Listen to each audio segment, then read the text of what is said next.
ജ്ഞാനപ്പാനയിലെ അടുത്ത വരികളാണ് പറയുന്നത്. കണ്ടാലൊട്ടറിയുന്നു ചിലരിതു, കണ്ടാലും തിരിയാ ചിലർക്കേതുമേ. കണ്ടതൊന്നുമേ സത്യമല്ലെന്നതു മുമ്പേ കണ്ടിട്ടറിയുന്നിതു ചിലർ. മനുജാതിയിൽ തന്നെ പലവിധം മനസ്സിന് വിശേഷമുണ്ടെന്നോർക്കണം. കണ്ടാലൊട്ടറിയുന്നു ചിലരിതു, കണ്ടാലും തിരിയാ ചിലർക്കേതുമേ. കണ്ടതൊന്നുമേ സത്യമല്ലെന്നതു മുമ്പേ കണ്ടിട്ടറിയുന്നു ചിലർ. മനുജാതിയിൽ തന്നെ പലവിധം മനസ്സിന് വിശേഷമുണ്ടെന്നോർക്കണം. എൻ്റെ പേര് അനിത ശങ്കരനാരായണൻ. ഇതിൻ്റെ അർത്ഥമാണ് ഇനി പറയാൻ പോകുന്നത്. പല ജാതിയിലുള്ള ആൾക്കാർ ഈ ലോകത്തുണ്ടെന്നും അത് ബുദ്ധിയില്ലാത്തവരും അഹങ്കാരികളും പിന്നീട് ത്രിലോകജ്ഞാനികളും, ഇങ്ങനെ 3 തരമായിട്ടാണ് തിരിച്ചിരിക്കുന്നത്. അതിൽ ബുദ്ധിയില്ലാത്തവരോട് നമുക്ക് പറഞ്ഞാൽ മനസ്സിലാവില്ല. എന്നാലോ ഈ അഹങ്കാരികൾ അങ്ങനെയല്ല.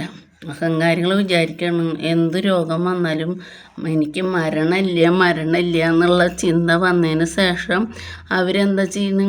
അവർ മിഷൻ മേടിച്ച് വീട്ടിൽ കൊണ്ടുവയ്ക്കുന്ന രോഗം മാറ്റാൻ മരണമില്ല അവർക്ക് എന്നുള്ളൊരു ചിന്തയോടുകൂടി അവർ അങ്ങനെ എല്ലാവരും ഈ അഹങ്കാരികൾ അവർ ആർക്കെങ്ങനെ എന്തെങ്കിലും നമ്മൾ ഒന്ന് വല്ല പൈസ വല്ലതും കടം കൊടുത്തിട്ടുണ്ടെങ്കിൽ അത് റോട്ടിൽ വെച്ച് തല്ലി മേടിക്കാനുള്ള മനസ്ഥിതി വരെ അവർക്കുണ്ട്. അതൊന്നും ചെയ്യാൻ പാടില്ലെന്ന് സ്വന്തം വീട്ടുകാർ പറഞ്ഞാലും കൂടി അവർ കേൾക്കില്ല. അങ്ങനെയുള്ള ഒരു സ്വഭാവമാണ് അഹങ്കാരികൾക്ക്. ബുദ്ധിയില്ലാത്ത ആൾക്കാരോ അവർക്ക് എന്ത് പറഞ്ഞാലും മനസ്സിലാവില്ല. അവർക്ക് മനസ്സിലാവണമെങ്കിൽ നമ്മൾ എത്ര പറഞ്ഞു കൊടുത്തിട്ട് വേണം മനസ്സിലാവണമെങ്കിൽ. അങ്ങനെ 2 തരം. 3ാമത്തെ തരം ആൾക്കാരെന്താണെന്ന് വെച്ചാൽ ത്രിലോകജ്ഞാനികൾ എന്ന് പറയും. അവർക്ക് മനസ്സാണ് സത്യം. മനസ്സുകൊണ്ടാണ് അവർ സംസാരിക്കണതും. അവർ ആരാക്രമിക്കാൻ വന്നാലും അവർക്ക് മനസ്സിലാവും ദേ ഒരാൾ വരുന്നുണ്ട്, അല്ലെങ്കിൽ ഒരാൾ ഇന്ന കാര്യത്തിനാണ് വരുന്നത്. അവർക്ക് കണ്ണടച്ചാൽ മനസ്സിലാവും ഇങ്ങനെ വരുന്നുണ്ട്, അതുകൊണ്ട് നമുക്ക് ഇന്നതെ പറയാമോ. പരമാവധി അവർ ധ്യാനത്തിലും സംസാരം ഇല്ലാതെ ഇരിക്കുകയാണ് അവർ ചെയ്യുക. ത്രികാല ജ്ഞാനികൾക്ക് മുൻജന്മം എല്ലാതും അറിയണ ഒരു തരം ആൾക്കാരുണ്ട്. അവർ മനസ്സിനെയാണ് അവർ തൃപ്തിപ്പെടുത്തുന്നത്. അല്ലാണ്ട് നമ്മുടെ ശരീരത്തെയോ പ്രപഞ്ചം എപ്പോൾ വേണമെങ്കിൽ നശിക്കാമെന്നാണ് പറയുന്നത്. ഭഗവാൻ പറയുന്നത് അങ്ങനെയാണ്. പ്രപഞ്ചമായാലും നമ്മുടെ ശരീരമായാലും എങ്ങനെ വേണമെങ്കിൽ നശിക്കാം. അത് ത്രികാലജ്ഞാനികൾക്ക് മാത്രമേ ആ വിവരം ഉള്ളൂ എന്ന് പറയുന്നു. അടുത്ത വരികൾ കേട്ടോ. ചുഴന്നിടുന്നു സംസാര ചക്രത്തിൽ ഉഴന്നിടും നമുക്കറിഞ്ഞിടുവാൻ. അറിവുള്ള മഹത്തുക്കളുണ്ടൊരു പരമാർത്ഥമരുൾ ചെയ്തിരിക്കുന്നു. എളുതായിട്ടു മുക്തി ലഭിപ്പാനായി ചെവി തന്നിതു കേൾപ്പിനെല്ലാരും. ചുഴന്നിടുന്നു സംസാര ചക്രത്തിൽ ഉഴന്നിടും നമുക്കറിഞ്ഞിടുവാൻ. അറിവുള്ള മഹത്തുക്കളുണ്ടൊരു പരമാർത്ഥമരുൾ ചെയ്തിരിക്കുന്നു.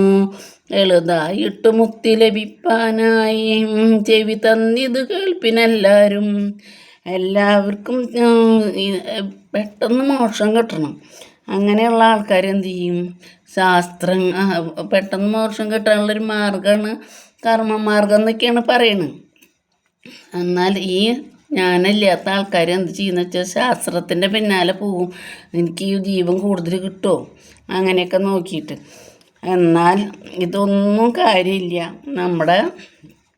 നമ്മളെപ്പോഴും ഭഗവാനെ പ്രാർത്ഥിക്കുക, നാമം ജപിക്കുക എന്നത് മാത്രമാണ് ഇതിൽ പറയണത്. എല്ലാം നമ്മയൊക്കെയും ബന്ധിച്ച സാധനം കർമ്മമെന്നറിയേണ്ടു മുൻപിനാൽ. നമ്മയൊക്കെയും ബന്ധിച്ച സാധനം കർമ്മമെന്നറിയേണ്ടു മുൻപിനാൽ.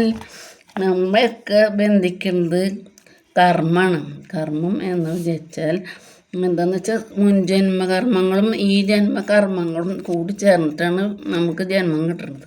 അതേസമയം എങ്ങനെ ഈ പുതിയ ജന്മം എടുക്കുമ്പോഴേക്കും ഒരു പ്രളയം ഉണ്ടാവുകയും ആ പ്രളയത്തിലെല്ലാം നശിക്കും.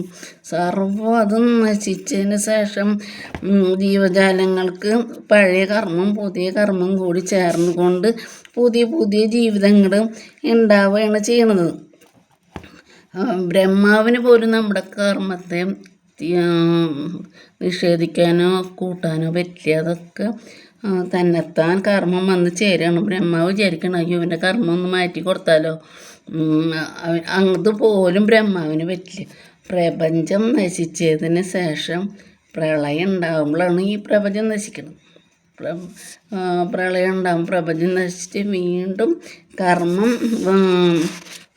പഴയതും പുതിയതുമായ എല്ലാ കർമ്മങ്ങളും ചേർന്ന് ഒരു പുനർജന്മം ഉണ്ടാകുന്നു എന്നാണ് ഇതിൽ പ്രത്യേകം പറയണത്. കൃഷ്ണ കൃഷ്ണ മുകുന്ദ ജനാർദ്ദന കൃഷ്ണ ഗോവിന്ദ നാരായണ ഹരേ അച്യുതാനന്ദ ഗോവിന്ദ മാധവ സച്ചിദാനന്ദ നാരായണ ഹരേ. എല്ലാവരും ഷെയർ ചെയ്യാം, സബ്സ്ക്രൈബ് ചെയ്യാം.